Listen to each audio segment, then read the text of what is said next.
اعوذ باللہ من الشیطان الرجیم بسم اللہ الرحمن الرحیم الحمدللہ رب العالمین الصلاة والسلام علی اشرف الانبیاء والمرسلین وعلی آلہ الطیبین الطاہرین المعصومین المنتجبین اما بعد فقد قال الامام سید الساجدین زین العابدین علیہ الصلاة والسلام فی دعائہ وعندك مما فات خلف ولما فسد صلاح وفيما أنكرت تغيير فمن علي قبل البلاء بالعافية وقبل الطلب بالجدة وقبل الضلال بالرشاد۔ مکارم اخلاق کے پروگرام میں اپنے تمام ناظرین اور سامعین کی خدمت میں ہدیہ سلام پیش کرتا ہوں اور پروردگار عالم سے دعا ہے کہ وہ ہمیں اپنے با اخلاق، با کردار اور با تواضع اور عجز و انکساری سے سرشار بندے ہیں ان میں ہمارا شمار فرمائے، ہم سب کی عاقبت بخیر فرمائے اور سارے مسلمانوں کو پروردگار عالم اتحاد اور اتفاق کی نعمت سے مالا مال فرمائے۔ ہماری گفتگو ہو رہی تھی امام سجاد علیہ السلام کے اس جملہ وعندک مما فات خلف، یعنی تین چیزوں کی طرف امام علیہ السلام نے متوجہ کیا ہے، اور ان میں سے پہلی چیز یہ ہے کہ پروردگار جو چیز ختم ہو جائے، تمام ہو جائے، فوت ہو جائے، وہ تیرے اختیار میں ہے، تیری قدرت کاملہ میں ہے کہ تو اس کو ریپلیس کر دے، ریفارمیشن کی طرف لے کر آ جائے، اس کی اصلاح کر دے اور اس کو جائے گزین قرار دے، جس سلسلے میں ہماری گفتگو انشاءاللہ العزیز اس مرحلے تک پہنچی تھی کہ دیکھیں اللہ سبحانہ وتعالی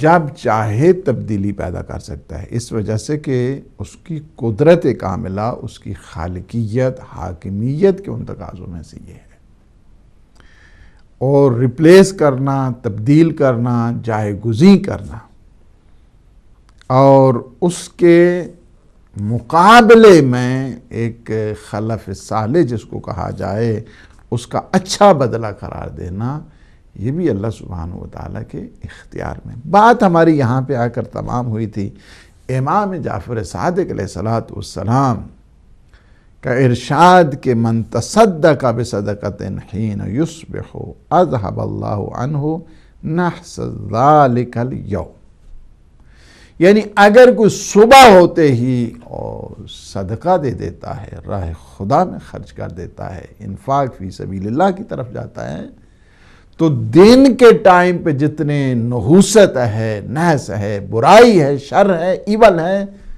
اللہ سبحانہ وتعالی اس کو ریموو کر دیتا ہے۔ یہ کیا ہے؟ اللہ نے اس صدقہ اس نے دیا ہے، اللہ نے اس کے بدلے میں جائے گزین کیا ہے، ہر قسم کے نحس اور ہر قسم کی نحوست، ہر قسم کے شر اور ہر قسم کی ایول سے اس کو محفوظ کر دیا۔ یہ ایک اللہ سبحانہ وتعالی نے اس کا قائم مقام قرار دیا ہے، اللہ سبحانہ وتعالی نے ریپلیسمنٹ کر دی ہے۔ اسی طرح حدیث میں ہے اللہم اعط کل منفق خلفا، پروردگار ہر ایک انفاق کرنے والا جو بھی راہ خدا میں انفاق کرے، راہ خدا میں چیریٹی دے، راہ خدا میں اپنی طاقتوں کو، اپنی استعداد کو صرف کرے، اور صدقات یہ تشویق کی گئی ہے، انکریج کیا گیا ہے، ترغیب دی گئی ہے۔ اور امام علیہ السلام نے جو دعا کی اللہ سبحانہ وتعالی کی بارگاہ میں کہ خلف انفاق جس کو کہا جائے کہ اللہ انفاق کے بدلے میں کیا کرتا ہے، کس طرح ریپلیس کرتا ہے، ان صدقات کے بدلے میں اللہ کیا کرتا ہے، دفع بلا کر دیتا ہے۔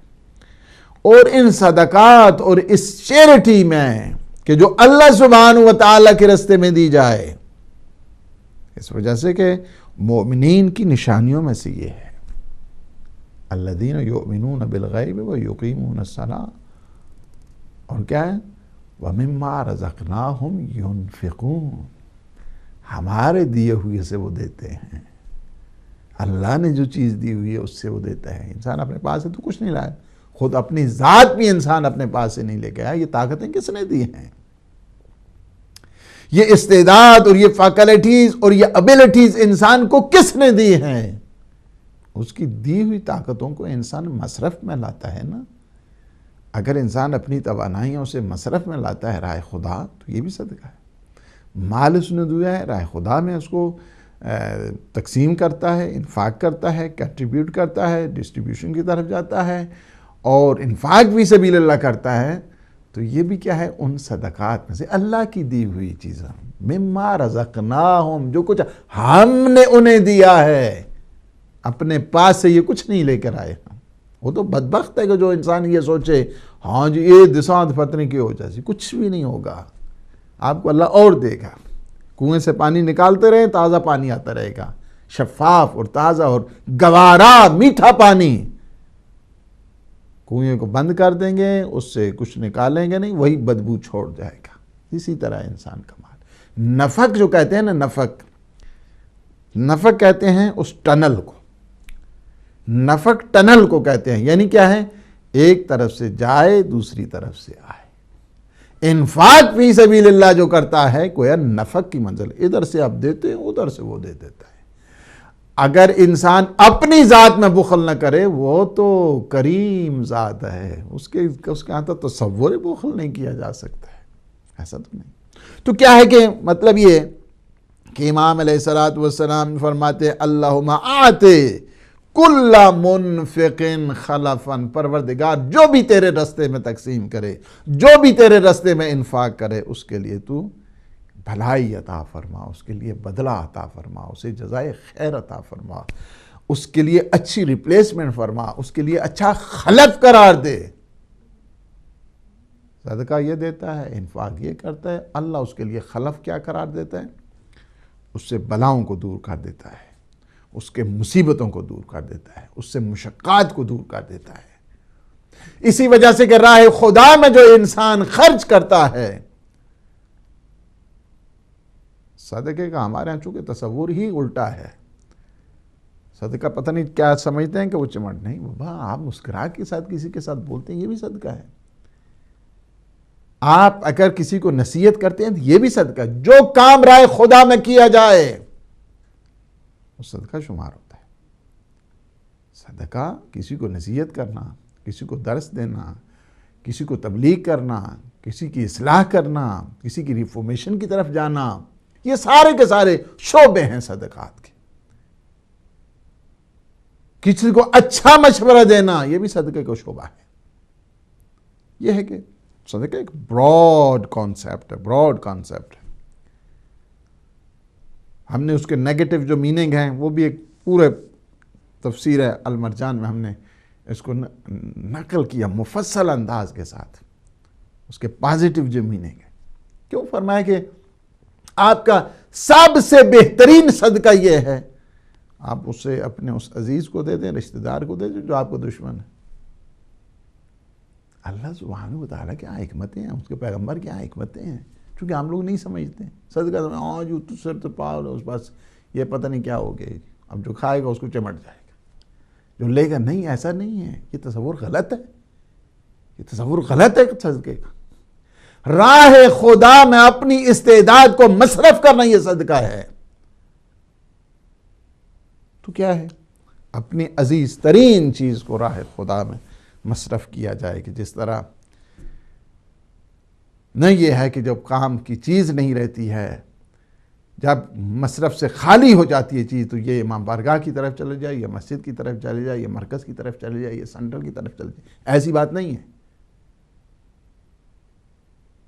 اس وجہ سے کہ اچھی سے اپنی چیزیں، من پسند چیزیں، ایسی چیزیں کہ جو آپ کو زیادہ پسند آئی ہیں، وہ چیزیں نہیں ہے کہ ابھی آپ کے مصرف میں نہیں ہیں تو یہ چلی جائے وہاں پہ مسجد میں یا مرکز میں یا سینٹر میں یا حسینیہ میں چلی جائے، یہ غلط ہے۔ اللہ سبحانہ و تعالیٰ نے فرما دیا سورہ آل عمران، لن تنالوا البر حتى تنفقوا مما تحبون، وہ کبھی بھی اعلی منزل تک نہیں پہنچ سکتے ہیں، نیکی کے اعلی درجے تک نہیں پہنچ سکتے ہیں۔ کون سے؟ حتی تنفقوا مما تحبون، تم انفاق کرو کہ جس سے تم سب سے زیادہ، جسے تم سب سے زیادہ پسند کرتے۔ اگر تمہیں اللہ نے مال دیا ہے، لباس دیا ہے، سب سے بہتر جو ہے نا، آپ کو اگر آپ لباس کو پسند کرتے ہیں سب سے بہتر جو ہے انفاق کریں۔ اگر کھانے کو زیادہ پسند کریں، وہ کھانا کہ جو سب سے زیادہ آپ کو لذیذ لگے وہ آپ تقسیم کریں۔ مما تحبون، کس چیز کو آپ پسند کرتے ہیں وہ چیز دینا ہے خدا میں، راہ خدا میں دیں، اس کے بعد دیکھیں اللہ کیا عطا آپ کو دیتا ہے۔ اور یہ مما رزقناہم ینفقون، جو کچھ ہم نے دیا ہے اس میں سے وہ خرچ کیا، ہمارے دیے ہوئے سے وہ دیتے ہیں، اپنے پاس سے انہوں نے کچھ نہیں لایا ہے۔ جو عدم سے وجود میں آیا ہے، نان ایگزسٹنس سے ایگزسٹنس کی منزل پر آیا ہے، اسے ہم نے سب کچھ دیا ہے، وہی ہمارے دیے ہوئے سے وہ دے رہا ہے۔ اور یہ وہ چیز ہے کہ وہ لوگ ہیں کہ جو آخرت پہ ایمان رکھنے والے ہیں، ہر ایک یہ کام نہیں کرتا، وَبِالْآخِرَةِ هُمْ یوقنون، یہ وہ لوگ ہیں۔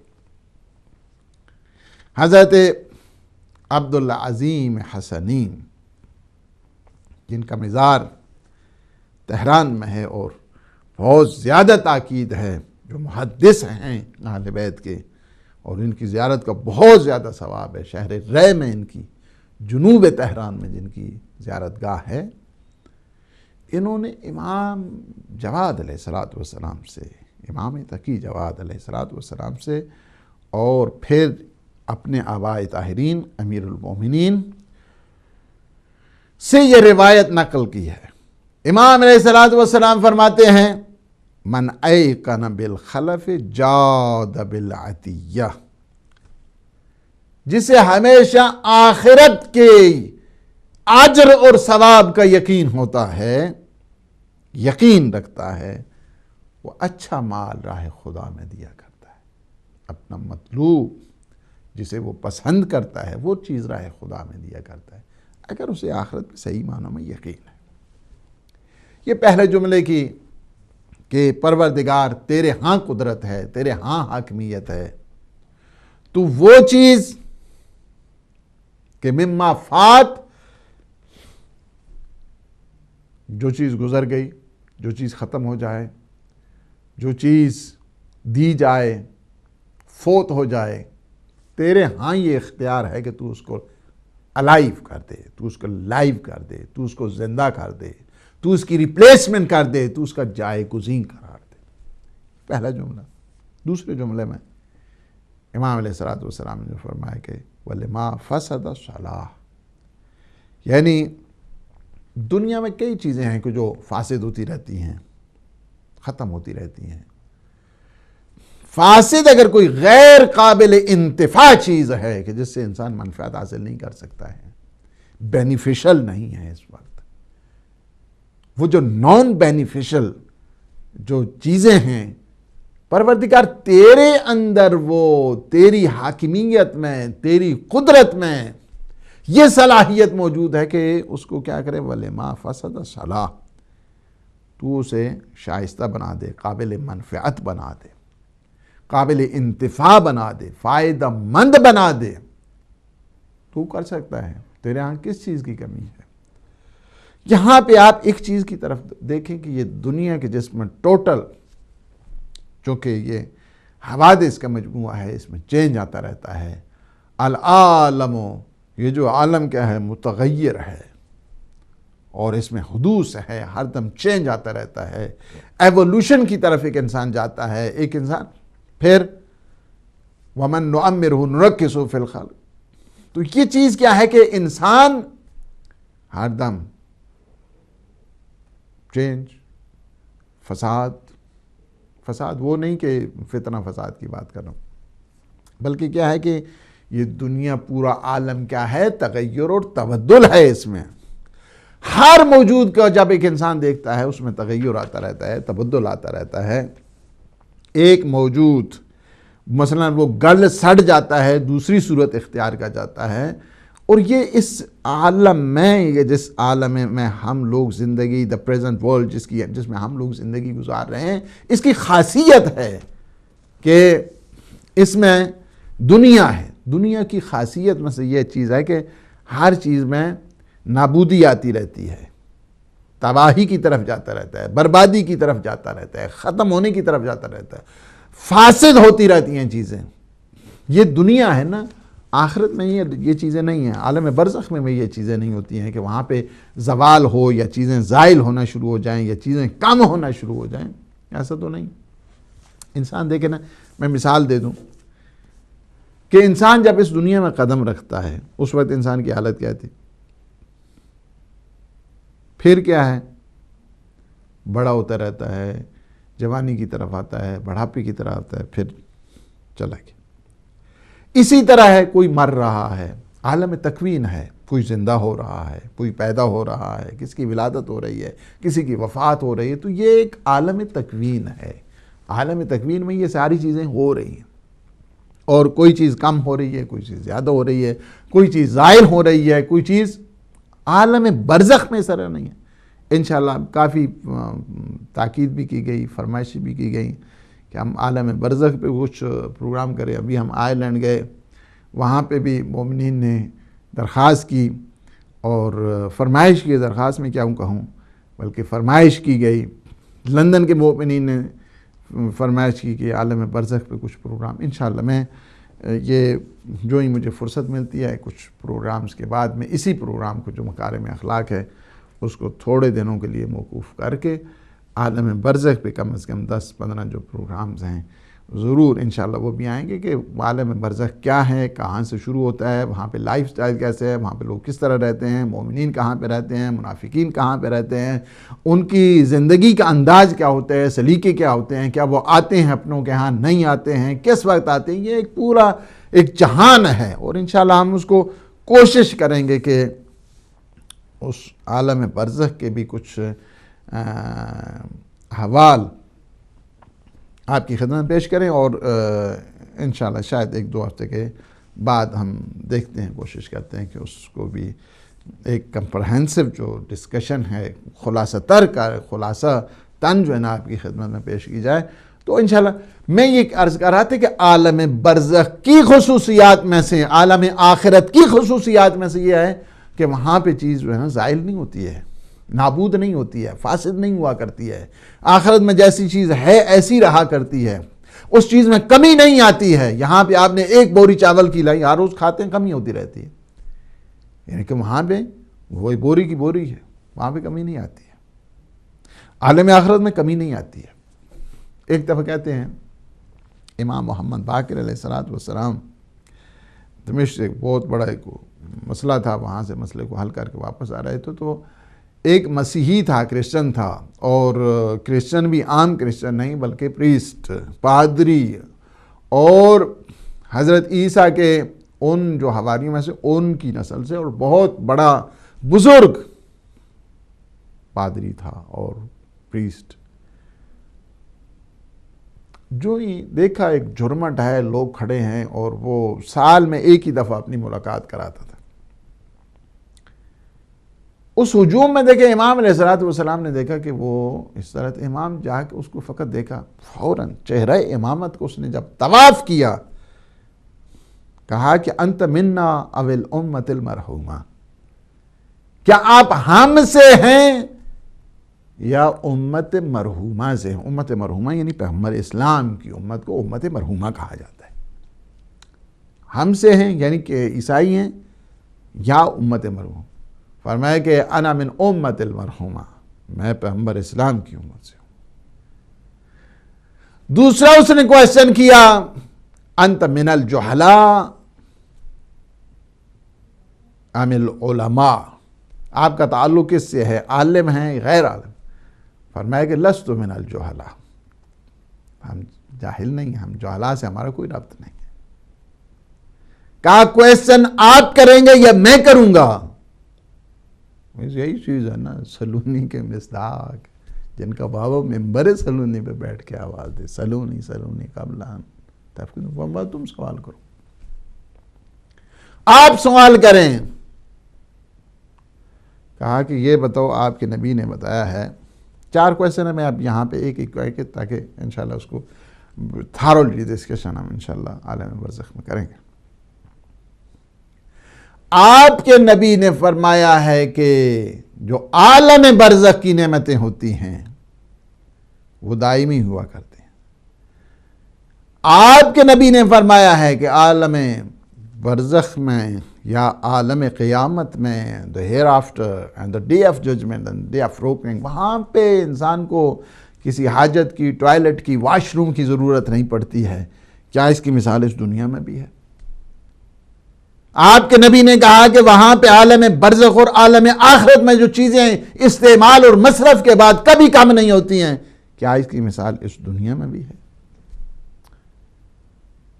2 میں نے بھی کویسچن کے، 2 ہم انشاءاللہ اس ٹائم پہ۔ امام نے فرمایا ہاں، اس کی مثال اس دنیا میں موجود ہے کہ اس دنیا میں انسان کھاتا ہے، پیتا ہے اور اسے کسی حاجت کی ضرورت نہیں پڑتی، کسی واش روم کی ضرورت نہیں پڑتی ہے۔ تو کہا کیا مثال ہے؟ فرمایا شکم مادر میں بچہ ہے، کھاتا بھی ہے، پیتا بھی ہے، لیکن اسے ٹوائلٹ کی، اسے واش روم کی کوئی ضرورت نہیں پڑتی۔ آپ کے نبی نے کہا کہ عالم برزخ میں، عالم قیامت میں انسان چیزوں کو استعمال کرتا ہے اور اس چیزوں میں کمی نہیں آتی۔ فرمایا ہاں، اس کی مثال اس دنیا میں موجود ہے۔ ایک چراغ سے ہزاروں چراغ روشن کرتے جاؤ پہلے کہ میں کوئی کمی نہیں آئے گی، کوئی کمی نہیں آئے گی، کوئی کمی نہیں آئے گی، نہ عالم برزخ میں آئے گی نہ عالم قیامت میں آئے گی۔ اس دنیا کی کیا ہے خاصیتوں میں سے یہ ہے کہ زائل ہوتی رہتی ہیں، حوادث ہیں، تغیر ہے، تبدل ہے، فساد کی طرف، نابودی کی طرف اور زائل ہونے کی طرف پہرش ہوتی رہتی ہیں چیزیں، جبکہ عالم ہے۔ اسی وجہ سے آپ نے دیکھا یہ جو باغبانی کرتے ہیں، مالی ہوتے ہیں، کیا کرتے ہیں؟ باغوں کی نگہداشت کرنے والے دیکھتے ہیں کوئی ٹہنی خشک ہے تو اس کو کاٹ دیتے ہیں، کوئی چیز لگا رہے ہیں، کوئی چیز اڑا رہے ہیں، جڑی بوٹیاں اس کو جلا رہے ہیں۔ تو یہ ساری چیز کیا ہے؟ اور اگر کوئی نئی چیز آتی ہے اس کو وہ دیکھ رہے ہیں، اس کو لگا رہے ہیں۔ اسی طرح انسان کی بھی ہے، انسان بھی اس میں بھی تنوع ہے، اس میں بھی تغیر ہے، اس میں بھی تحدث ہے اور اس میں بھی حدوث ہے، کہ چیزیں ہوتی رہتی ہیں۔ زینت باغ است درخت جوان، پیر شود برکندش باغبان۔ اسی وجہ سے کہ جو درخت جن میں تازگی ہوا کرتی ہے، باغبان اس کی طرف توجہ دیتے ہیں، اور جو بوڑھے ہو جاتے ہیں درخت یا جو بالکل خشک ہو جاتے ہیں اس کو پھر اکھاڑ دیا جاتا ہے۔ یہ دنیا کے شاخ جواں بہر کو ہر نوبر از شاخ پیرز پہ خاک استر است۔ وہ خاک استر کی طرح ہے، چونکہ جو شاخیں برگ و بار سے آری ہوا کرتی ہیں، خشک ہو جاتی ہیں، اس کی مثال وہی خاکستر جیسی ہے، خاک جیسی ہے، وہ عیش کی طرح ہے۔ اور قرآن کریم نے بھی اس کی طرف متوجہ کیا، دیکھیں وَإِن مِّن شَيْءٍ إِلَّا عِندَنَا خَزَائِنُهُ وَمَا نُنَزِّلُهُ إِلَّا بِقَدْرٍ مَعْلُومٍ، یعنی خزائن ہمارے پاس ہیں، لامحدود طاقت ہمارے پاس ہے۔ وَمَا نُنَزِّلُهُ إِلَّا بِقَدْرٍ مَعْلُومٍ، ہم جو کچھ نازل کرتے ہیں وہ معلوم یعنی معین اور معلوم مقدار میں ہم کرتے ہیں۔ تو کیا ہے کہ اسی طرح نہیں ہے، بلکہ کیا ہے کہ ہر چیز کی جو جس کو بے پایان کہا جائے یا جس کو لامحدود کہا جائے، ان لمیٹڈ جس کو کہا جائے، وہ اللہ سبحانہ وتعالی کے سارے خزانے اسی کے پاس ہیں۔ اور جو یہاں پہ چیز ہمارے پاس ظاہر ہے کہ چونکہ ہم خود بھی لمیٹیشن میں زندگی گزار رہے ہیں، تو لمیٹڈ ہو کر چیزیں آتی ہیں، معین اور مقدار کے ساتھ چیزیں آیا کرتی ہیں۔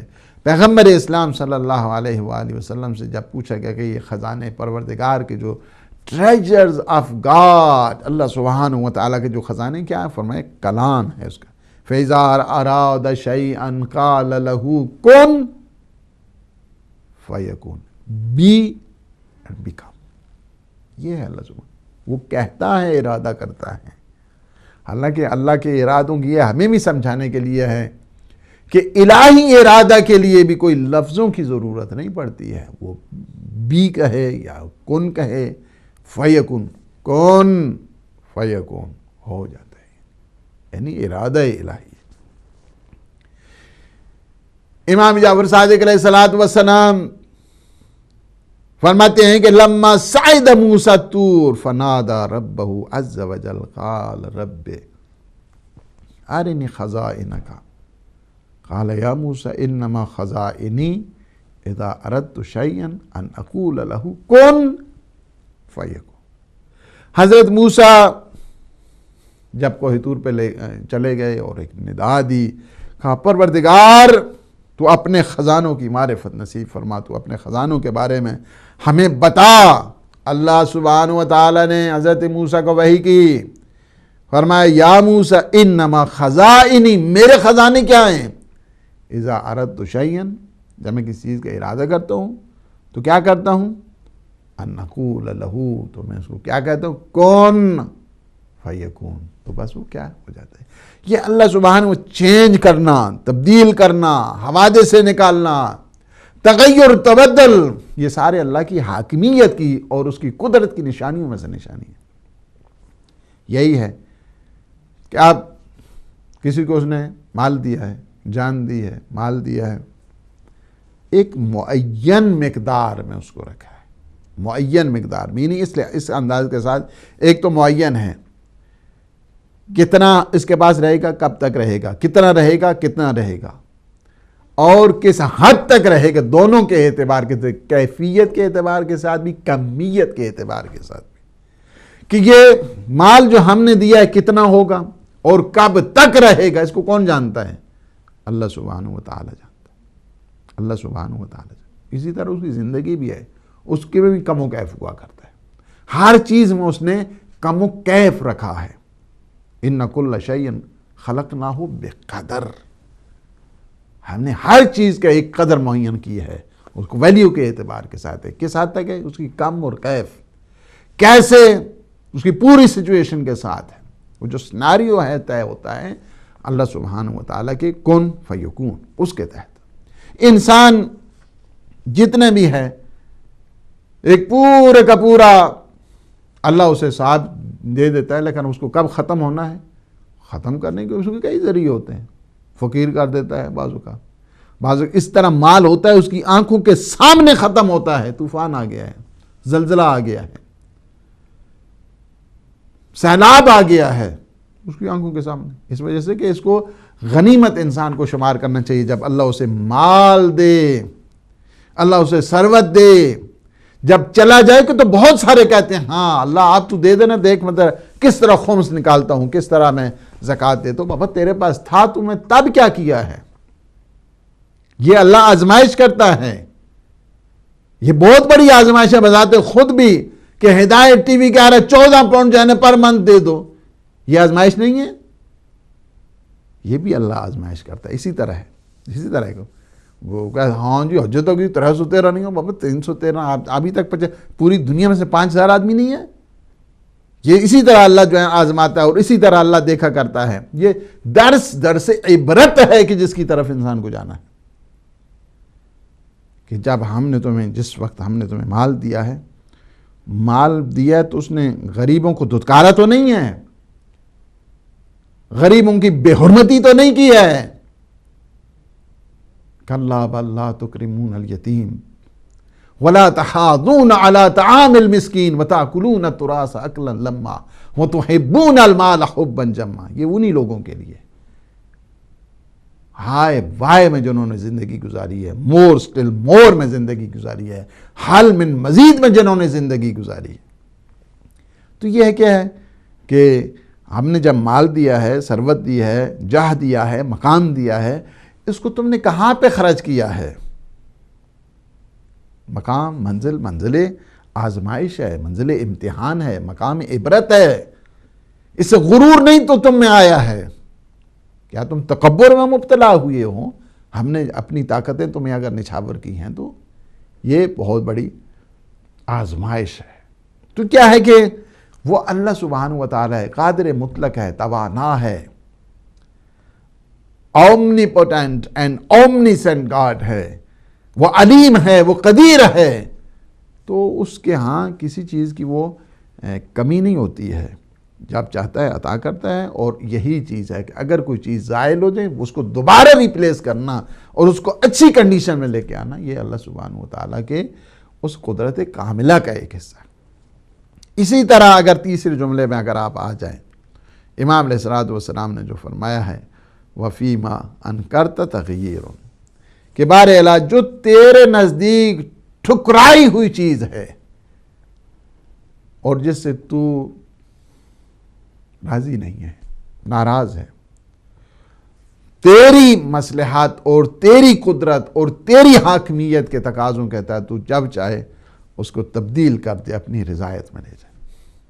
یعنی انسان بعض اوقات کچھ چیزیں اس قسم کی ہیں کہ جو منشاء پروردگار کے خلاف ہوا کرتی ہے. مثلا خلاف عدل اگر کوئی کام کرتا ہے، خلاف حق کوئی کام کرتا ہے، اللہ سبحانہ و تعالیٰ اسے پسند نہیں کرتا ہے. یعنی یہ جتنے بھی فضائل اخلاقی ہیں اللہ اسے پسند کرتا ہے، رذائل اخلاقی ہیں اللہ اسے پسند نہیں کرتا ہے.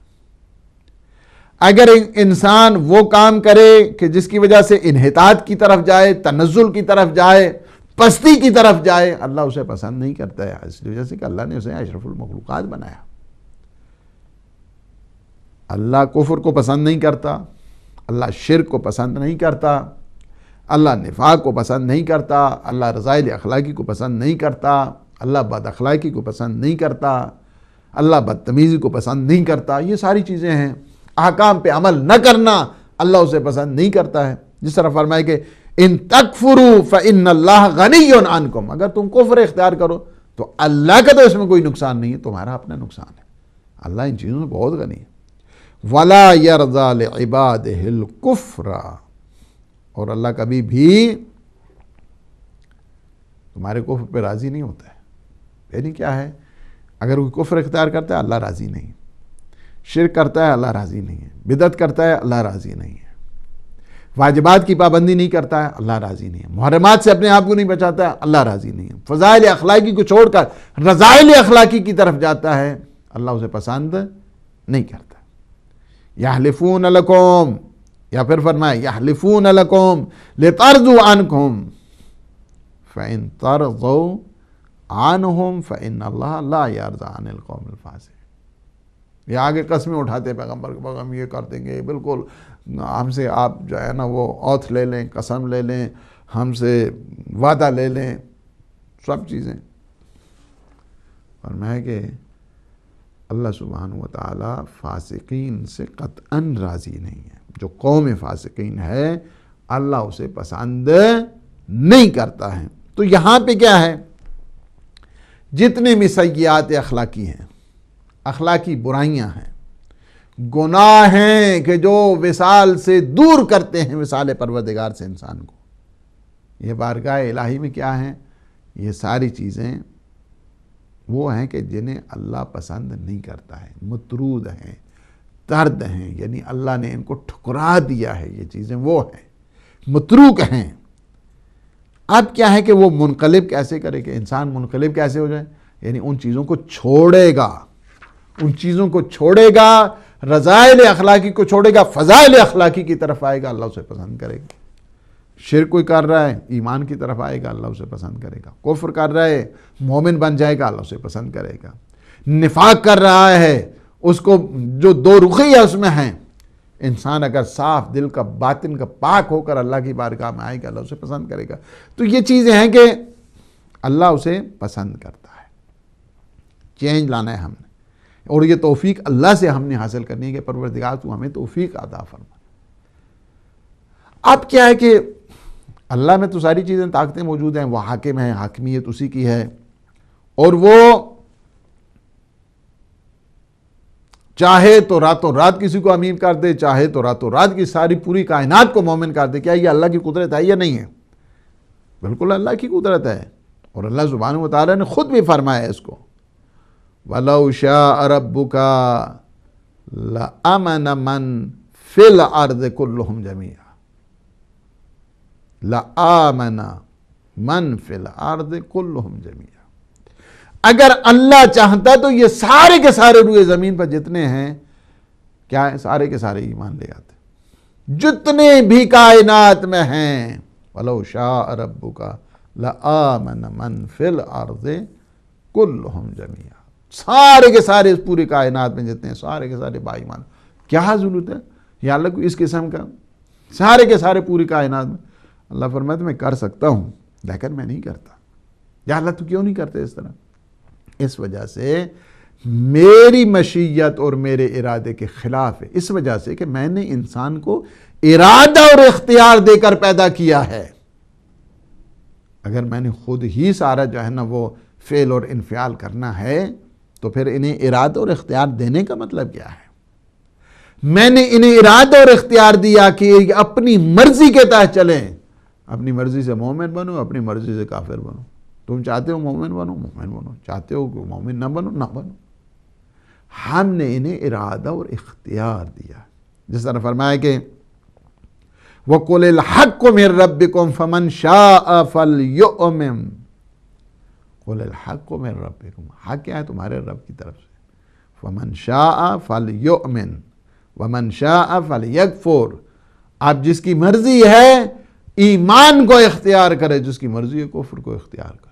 یہ تمہاری اپنی is really up to you. It is your choice. آپ کی اپنی چوائس ہے، آپ کی اپنی انٹینشن ہے، آپ کی اپنی وش ہے. آپ کیا چاہتے ہیں؟ ایمان کو اختیار کرنا چاہتے ہیں، ایمان کو اختیار نہیں کرنا چاہتے ہیں. اللہ نے آپ کے اختیار میں دے دیا. یہ فری ایجنٹ ہے، انسان صاحب اختیار ہے. آخری جی السلام علیکم ورحمۃ اللہ. ہاں ہیلو، السلام علیکم. السلام علیکم. وعلیکم السلام. جی جی فرمائیے، بولیے، ٹائم جا رہا ہے.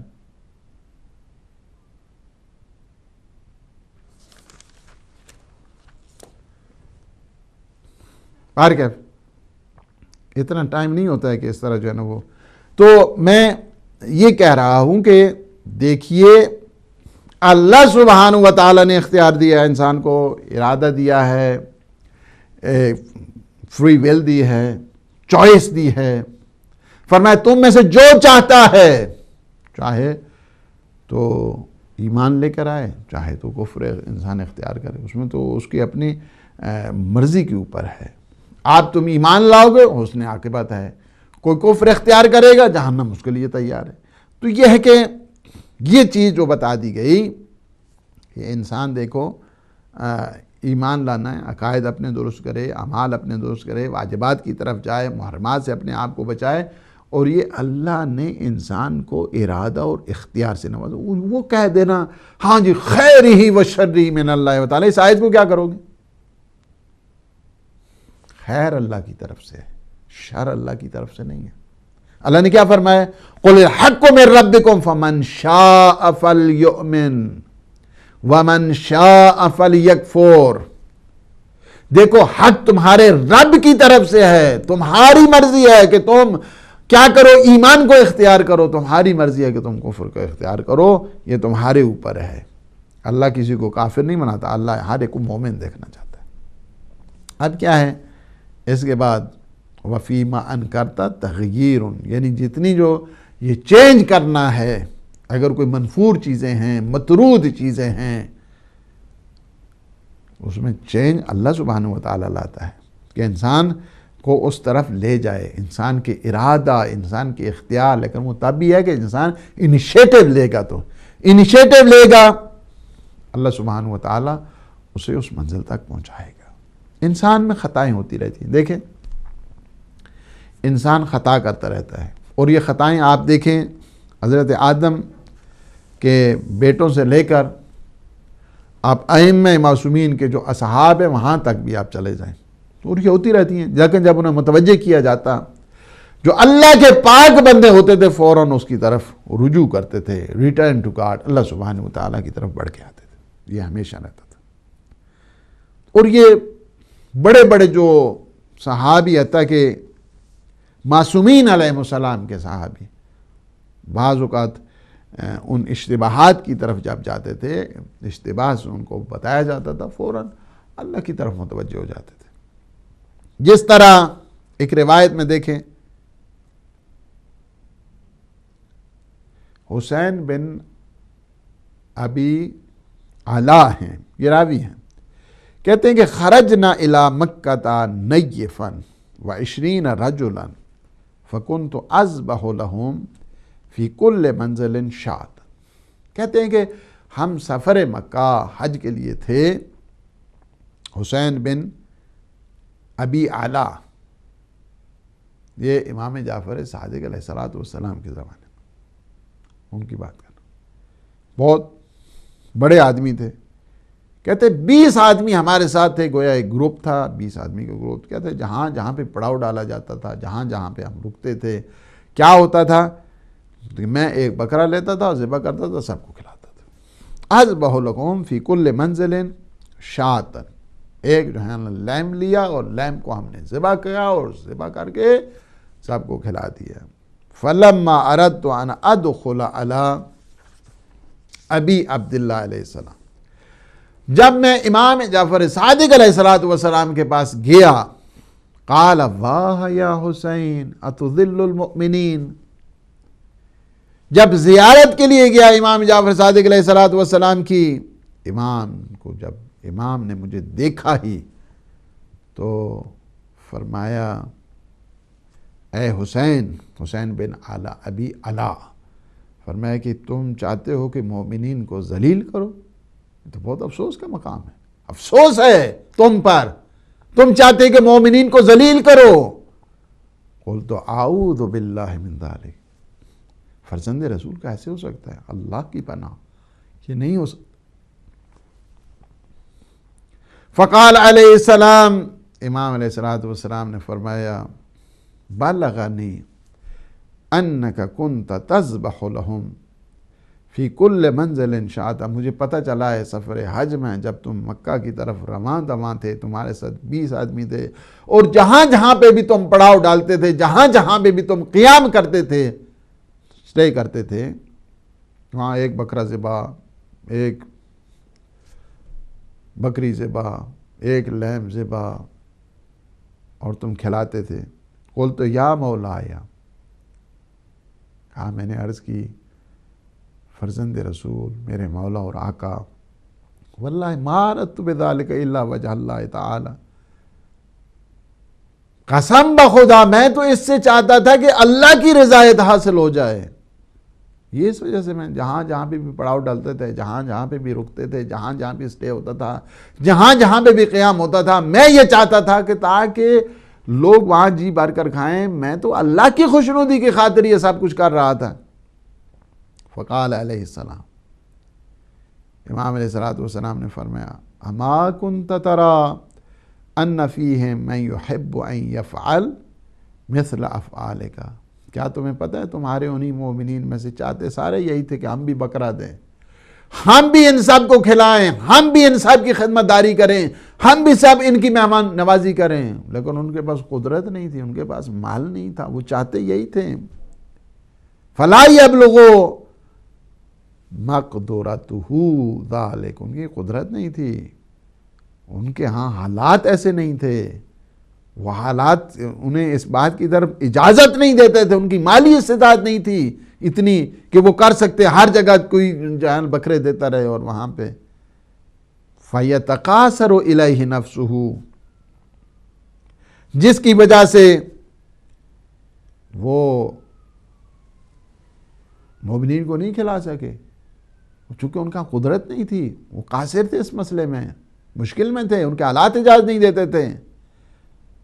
تو چاہتے وہ تھے کہ ہم بھی اس طرح کی اپنے سخاوت اور سب کو جہاں جہاں پہ بھی کوئی اسٹے کرے، جہاں جہاں پہ بھی قیام ہوتا رہے اور بکرے ذبح اڑاتے رہے. ہم بھی چاہتے تھے لیکن ان کی استطاعت نہیں تھی کہ ہر منزل پر وہ کرتے. وہ اندر سے خجل محسوس کر رہے تھے, خجالت محسوس کر رہے تھے, اور اپنے لیے ایک خفت محسوس کر رہے تھے کہ یہ کھلا رہے ہیں اور ہم کھا رہے ہیں اور ہمارے پاس طاقت نہیں ہے کہ ہم ان کو کھلائیں. تو یہ بہت بڑا جو ہے نا وہ اچھی بات نہیں ہے. افسوس ہے ایسی حالت پہ کہ تم اس طرح کرتے رہے اور مومنین وہاں پہ خفت اور محسوس کرتے رہے. کیوں کیا ایسا؟ یہ ہے معصومین علیہ السلام کی شان. کہتے قد بلغنی, مجھے بتایا گیا ہے, مجھے بتایا گیا. ایسا بھی ہوتا رہا. فَيَتَقَاصَرُ إِلَيْهِ نَفْسُهُ, اور وہ کیا ہے, اس کا کارون میں, اس گروپ میں ایسے لوگ تھے کہ جو اپنے لیے خجالت محسوس کرتے تھے, خفت محسوس کرتے تھے کہ ہمارے پاس کچھ نہیں ہے, اگر ہمارے پاس بھی ہوتا ہم بھی اس طرح کرتے. اور تم وہاں پہ چونکہ ہر جگہ پہ تم بکرے ذبح کرتے رہے, لوگوں کو کھلاتے رہے, اور بعض اپنے آپ کو خفیف شمار کرتے رہے, حقیر شمار کرتے رہے, ناپسند شمار کرتے رہے. فَيَتَقَاصَرُ إِلَيْهِ نَفْسُهُ قُلْتُ, تو کیا کہا حسین ابن ابی علا نے؟ قُلْتُ, میں نے عرض کی, یا ابن رسول اللہ, فرزند رسول, وَعَلَيْكَ أَسْتَغْفِرُ اللَّهَ وَلَا أَعُودُ, میں آپ سے معذرت چاہتا ہوں. یہ بڑے لوگوں کی باتیں ہوتی ہیں. میں معافی چاہتا ہوں, میں forgiveness چاہتا ہوں, مجھے آپ آمرزش دے دیں, مجھے معاف کر دیں. استغفر اللہ, اللہ سے میں توبہ کرتا ہوں. ولا اعود, کبھی میں پھر اس طرح نہیں کروں گا. یہ ہوتی ہے چینج. آ گیا ہے, چینج آ گیا ہے, تبدیلی آ گئی ہے. تبدیلی ہم نے پیدا کرنی ہے. اللہ سبحانہ و تعالیٰ سے توفیق لے کر, اللہ سبحانہ و تعالیٰ سے دعا ہے, پروردگار تو ہمارے حالات میں تبدیلی فرما. تو مقلب القلوب ہے, مقلب الابصار ہے. پروردگار دلوں کو تبدیل کرنے والی تیری ذات ہے. پروردگار ہمارے احوال میں تبدیلی عطا فرما, ہمارے کردار میں تبدیلی. پروردگار ہمیں اخلاق حسنہ نصیب فرما, اعمال حسنہ نصیب فرما, اعمال صالحہ نصیب فرما. پروردگار یہ جس طرح ہے ٹرانسفارمیشن ہے, یہ تبدیلی ہے, چینج ہے, پروردگار تجھے اپنے عزت و جلال کا واسطہ پروردگار ہم میں وہ تبدیلی عطا فرما کہ جو تیری رضایت کا باعث بنے. پروردگار جو مومنین مومنات حاجات رکھتے ہیں ان کے حوائج شرعیہ کو پورا فرما. جو مومنین مومنات کسی مشکل میں رہیں پروردگار ان کی مشکلات کو دور فرما. جو مومنین مومنات پروردگار کسی مصیبت میں گرفتار ہیں ان کی مصیبت سے انہیں اس مصیبت سے نجات عطا فرما. پروردگار ہم سب کے مرحومین کو جوار رحمت, جوار اسم, جوار سید الشہداء, جوار سید الشہداء میں جگہ عنایت فرما. پروردگار عالم اسلام کو سر بلند فرما, عالم طاغوت کو نابود فرما. پروردگار یوسف زہرا امام زمان قطب عالم امکان کے ظہور پر نور میں تعجیل فرما. ہمیں اپنے امام کے ناصرین, مجاہدین, مبلغین میں شمار فرما. ربنا تقبل منا انک انت السمیع العلیم. جاء محمد و آلہ الطاہرین. والسلام علیکم ورحمۃ اللہ وبرکاتہ.